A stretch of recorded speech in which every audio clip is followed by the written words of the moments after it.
And many, many people think they have to choose between those two approaches.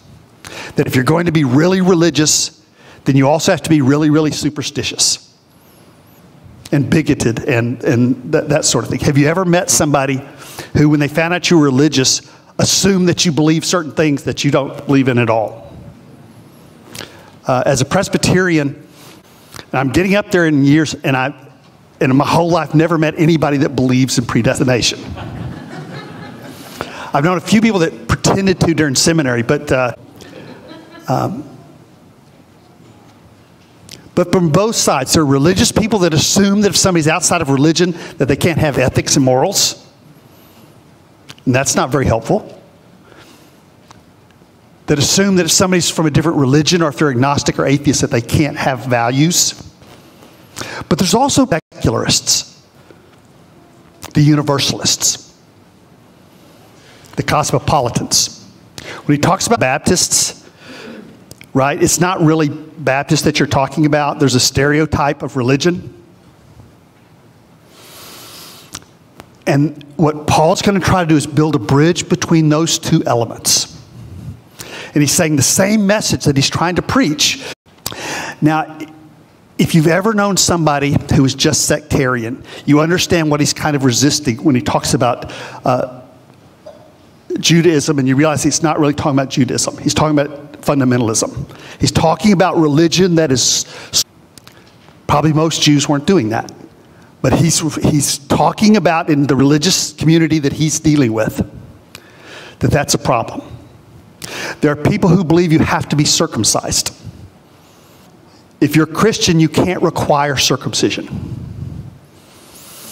You can't limit to one religion or one sect. It's very important to realize Paul is part Jewish and he's part pagan. And if you even study the Jesus Seminar, you don't get to the pagan part. Jesus isn't speaking the vocabulary. The Trinity doesn't come from Judaism. Communion doesn't come from Judaism. Baptism doesn't come.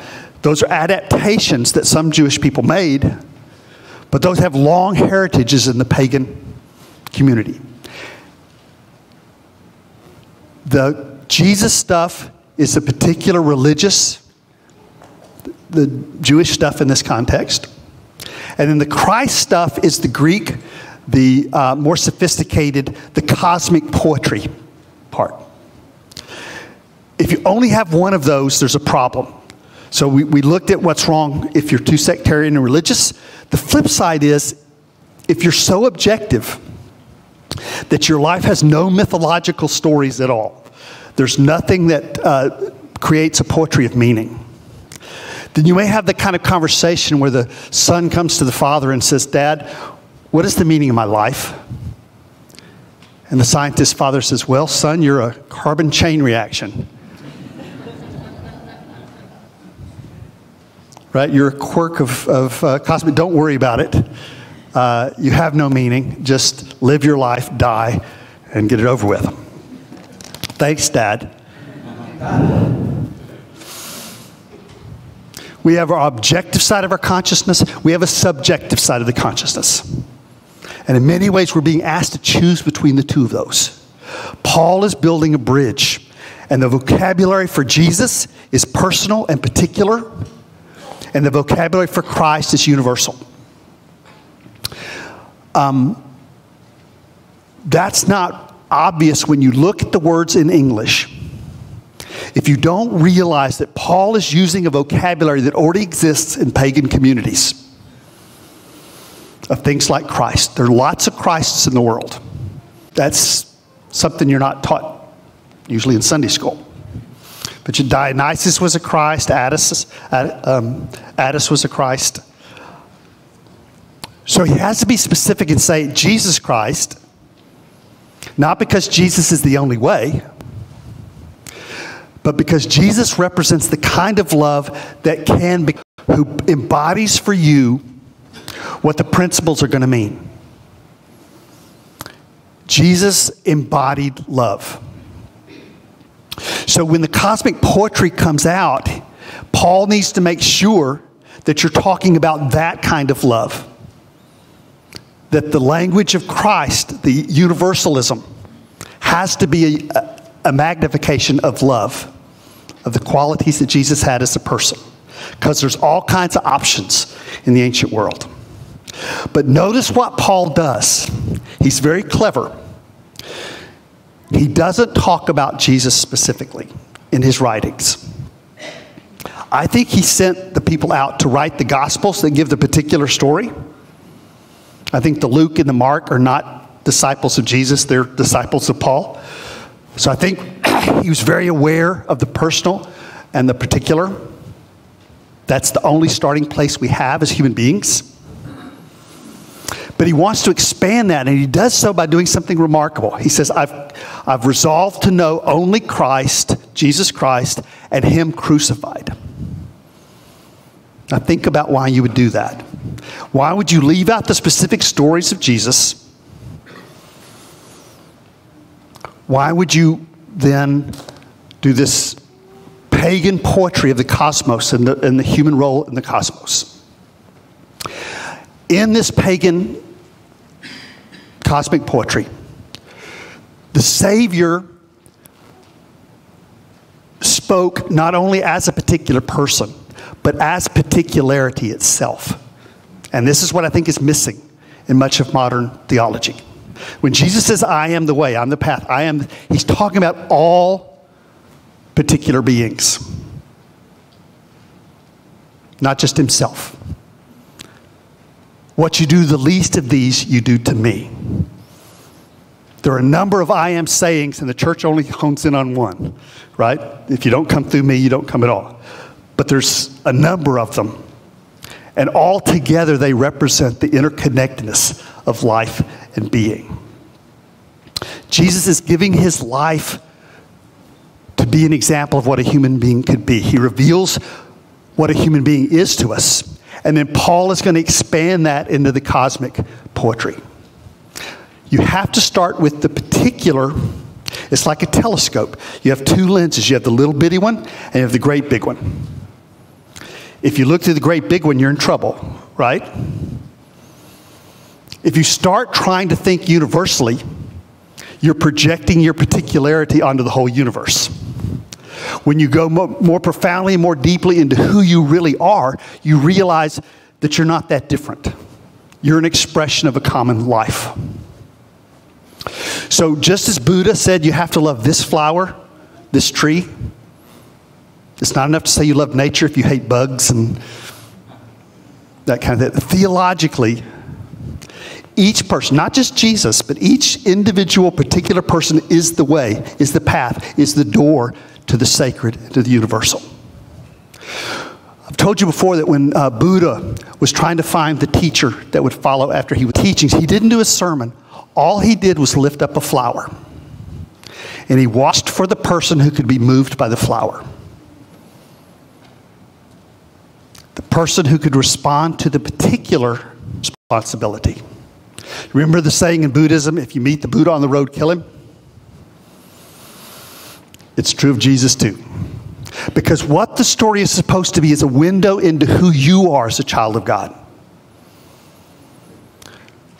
In the story, Jesus comes to the point, you remember where he says, I no longer call you my disciples, I call you my friends. Out. I mean, it's still there. But you never get to grow up in the traditional religion. But God is always Father, which makes you always the child. You have the great big door you come through, great big furniture, a powerful, magnificent preacher, all off the horse. At the same time, healthy version of Christianity. I know that a lot of people don't believe me. They think I make this stuff up. So sometimes, I don't know how interesting this is, but Origen was one of the early teachers of the church. And I want to read a little bit from Origen. He would be kicked out of any church today.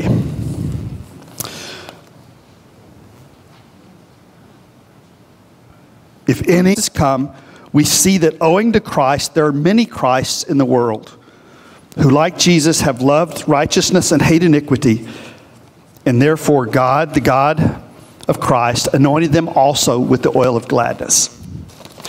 In the original church, you got to grow up. You got to find change through your own particular. You don't replace Jesus, but the teacher wants you to be a new teacher. The lover wants you to love. It's like if you've ever bought a picture frame, photo frame, and you get it, the way we're taught religion is you think, okay, well, that's the frames in religion. I just have to keep the pictures that are in the Bible to all of who you are. Another thing that Origen said,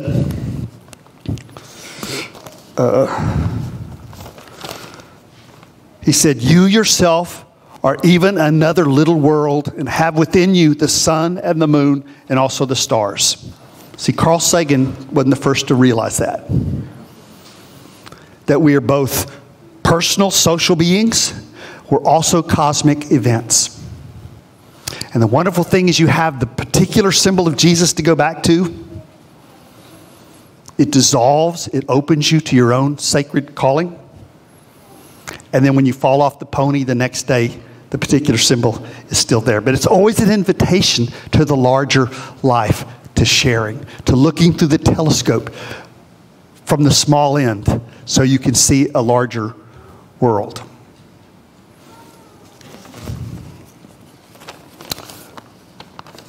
I want to close with a treatise by Martin Luther King. Oh, I left out a great quote in the first part, which doesn't fit here, but what the heck. This is Robert Ingersoll, who's one of my favorite atheists, and this was supposed to be in the early part about the universal. Robert Ingersoll says, the sciences are not sectarian. People do not persecute each other on account of disagreements in mathematics. Families are not divided about botany, and astronomy does not even tend to make a person hate their mother and father.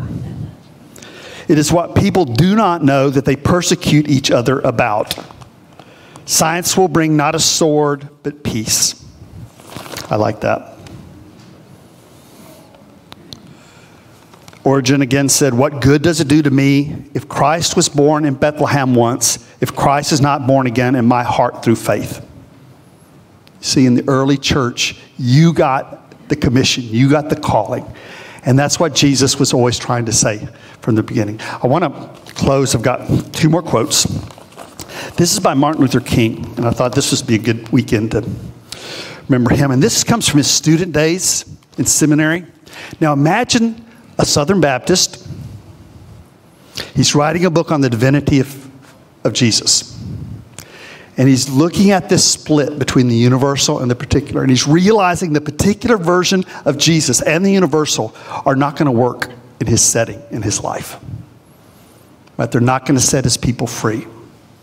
So here's a paper they wrote. And what's wonderful about it, if you go online, it's still got the corrections in it. And it's got the professor's notes that wasn't real thrilled with it.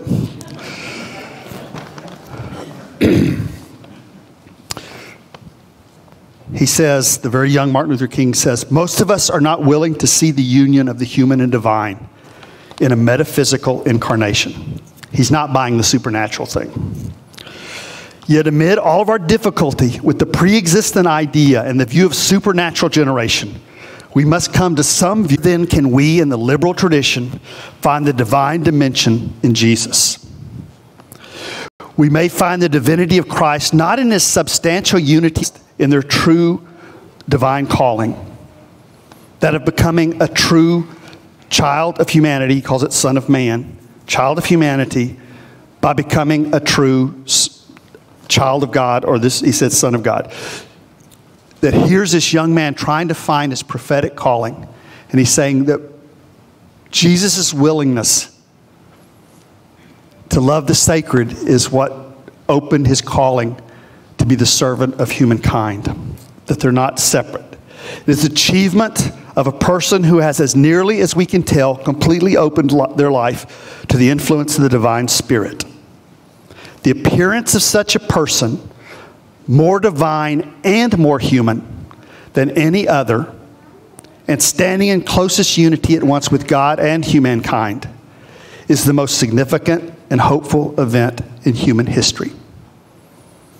I want to close with one more quote.